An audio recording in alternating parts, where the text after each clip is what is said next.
నమస్కారం. నేను డాక్టర్ శ్రీనివాస్ చెలిమెల సంస్కృతి కేరళ ఆయుర్వేద పంచకర్మ క్లినిక్ నుంచి మాట్లాడుతున్నాను. ఇప్పుడు మనం మాట్లాడుకునేది సీజనల్ డిసీజెస్. అంటే మనం చూస్తాము, ఇది ఆల్రెడీ వింటర్ వచ్చింది. ఈ వింటర్లో మనకి తెలిసి తెలియక కొన్ని ఇబ్బందులు ఎదురవుతాయి. కొంచెం నాలెడ్జ్ ఉంటే మనం దాన్ని డిసీజ్గానా ఏంటి అనేది మనకు ఐడియా ఉంటుంది. బట్ కొన్ని సందర్భాల్లో దాని గురించి తెలియదు. కాబట్టి ఈరోజు తెలుసుకుందాం.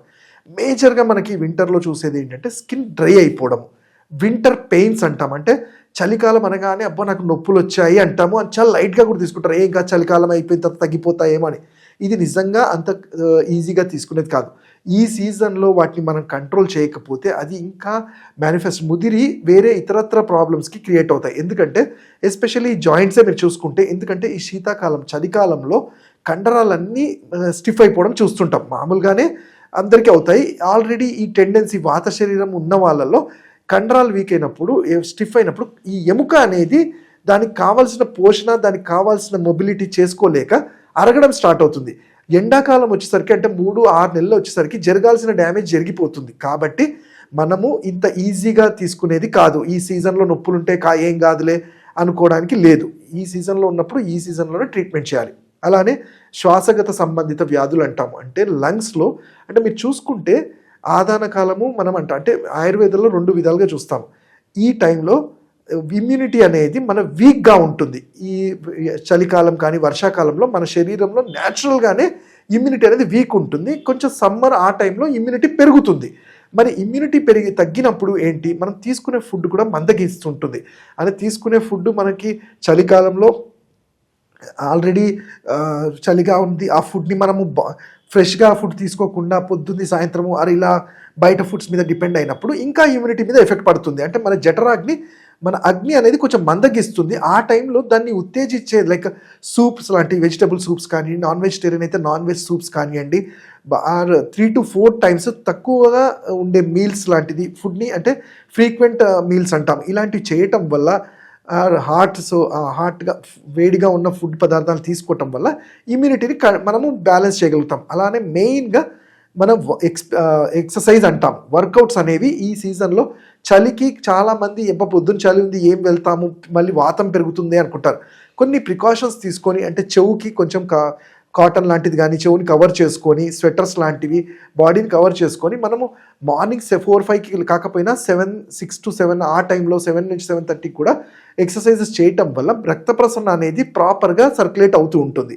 అయితే నేను ఇంతకుముందు చెప్పినట్టు ఈ ఇమ్యూనిటీ వీక్ ఉన్న వాళ్ళలో శ్వాసగత సంబంధిత వ్యాధులు అంటే లివర్ మనకి ఎట్లా మిగతా జాయింట్స్లో ఎఫెక్ట్ ఉంటుందో అలానే లంగ్స్లో కూడా కఫం అనేది చేరిపోతుంటుంది. ఆల్రెడీ ఈ కఫానికి సంబంధించి వ్యాధి ఉన్న వాళ్ళలో ఎక్కువగా చూస్తుంటాం, ఆస్తమా అటాక్స్ అవన్నీ చూస్తుంటాం. మామూలు వాళ్ళల్లో కూడా మనకి ఎయిర్లో ఉండాల్సిన మాయిశ్చర్ తగ్గిపోవటము, ఎక్కువ అవ్వటము, డస్ట్ ఎక్కువ కలెక్ట్ అవ్వడం వల్ల కూడా లంగ్స్లో ఉండే బ్రాంకియల్ అనేది అవన్నీ బ్యాక్టీరియా టర్న్ చేసుకొని మనకి ఈ లంగ్ ఇష్యూస్, శ్వాసగత వ్యాధులు చూస్తుంటాం. చిన్నపిల్లల్లో అయితే మనము తుమ్ములు లాంటివి కానివ్వండి, సైనస్ కానివ్వండి, జలుబు, దగ్గు, జ్వరాలు అన్నీ చూస్తుంటాం. దీనికి చక్కటి పరిష్కారం ఏంటి? మరి ఇన్ని చెప్పాము, ఇన్ని తెలుసుకున్నాము. మరి ఈ సీజన్లో వచ్చే వ్యాధులు ఇవి ఉంటాయి. ఎస్పెషల్లీ స్కిన్ డ్రై అయిపోతుంది. స్కిన్లో వచ్చే డ్రైనెస్ వల్ల మంట లాంటిది రావటం, ఇవన్నీ చూస్తాం. స్కిన్కి సంబంధించి మనం ఏదో ఒక మాయిశ్చరైజర్స్ అప్లై చేస్తుంటాం. ఆయుర్వేదంలో మేము చక్కటిగా చెప్పేది ఏంటంటే, మనకి ఇంట్లో దొరికే కుమారి, దాన్ని అలవీరా అంటాం, దాన్ని గుజ్జు లాంటిది తీసి కొంచెం లైట్గా అప్లై చేసుకొని నైట్ టైమ్స్ ఫేస్కి కానీ ఆయిల్ కానీ పెట్టుకుంటే మనం స్కిన్కి సంబంధించి మాయిశ్చర్ అనేది మెయింటైన్ అవుతుంది.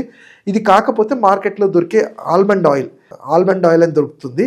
వాటిని కూడా మనము స్నానం చేసే ముందు అప్లై చేసుకోవడం వల్ల ఎంతో కొంత స్కిన్కి మాయిశ్చరైజర్గా పనిచేస్తుంది. మరి శ్వాసగత సంబంధిత వ్యాధులకి ఈ సీజన్లో మేము అడ్వైస్ చేసి వమన కర్మ అంటాము, నస్యక్రియ అంటాం. ఇవి కాకుండా ఇంట్లో మనం చేసుకునేది రోజు చిన్న కరక్కాయ ఈజీగా దొరుకుతుంది మార్కెట్లో. కరక్కాయని పౌడర్ చేసి చిన్న పలుకులాగా తీసి నాలుగు కింద పెట్టుకొని చప్పరించడం వల్ల ఈ కఫానికి సంబంధించి అదంతా క్లీన్ అవుతూ ఉంటుంది. అలానే వేడి వాటర్ని బాయిల్ చేసుకొని సిప్గా తాగడము, చిన్నగా తాగటం వల్ల కూడా డైజెషన్ అనేది ప్రాపర్గా జరిగి జఠరాగ్ని మంచిగా ఉంటుంది. అలాగనే ఆయుర్వేద ఔషధాలైన త్రిఫలా చూర్ణం కానివ్వండి, త్రికటు అని కానివ్వండి, మనకి మార్కెట్లో దొరికే పిప్పలి అంటాము, దాన్నే తోక మిరియాలు అంటాం. ఈ ఆవు నెయ్యిలో ఫ్రై చేసుకొని రోజు మనం వాడే కూరల్లో ఒక చిటికెడు పిప్పలి వేయటం వల్ల కూడా మన ఇమ్యూనిటీ అనేది మంచిగా ఉంటుంది.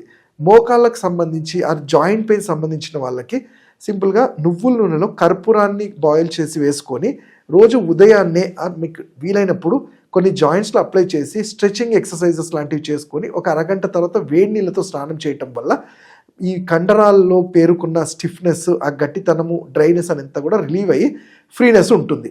అలానే టైంకి ఫుడ్ తీసుకోవడము, నేను చెప్పినట్టు ఇంతకుముందు ఫ్రీక్వెంట్ ఆఫ్ టైమ్స్. అలానే ఫ్రూట్స్ అనేవి ఈ సీజన్లో నైట్ టైమ్స్ అవాయిడ్ చేసి ఇన్ బిట్వీన్ మీల్స్ 11 లేదంటే 4 ఇలాంటివి తీసుకోవడము, బాదాం లాంటి నట్స్ తీసుకోవడము, అలానే ఆవు నెయ్యి కంపల్సరీగా మన డైట్లో యాడ్ చేయటం వల్ల మనకి ఈ శీతాకాలంలో వచ్చే వ్యాధుల్ని గుర్తించి రాకుండా మన ఇమ్యూనిటీని కాపాడుకునే వాళ్ళలో హెల్ప్ అవుతుంది. ఇంకా వీటి గురించి తెలుసుకోవాలంటే నన్ను పర్సనల్గా నా క్లినిక్స్లో హైదరాబాద్లో కానీ నన్ను ఆన్లైన్ కన్సల్టేషన్ కానీ చేయొచ్చు. నా నంబర్ 7658909501. Thank you.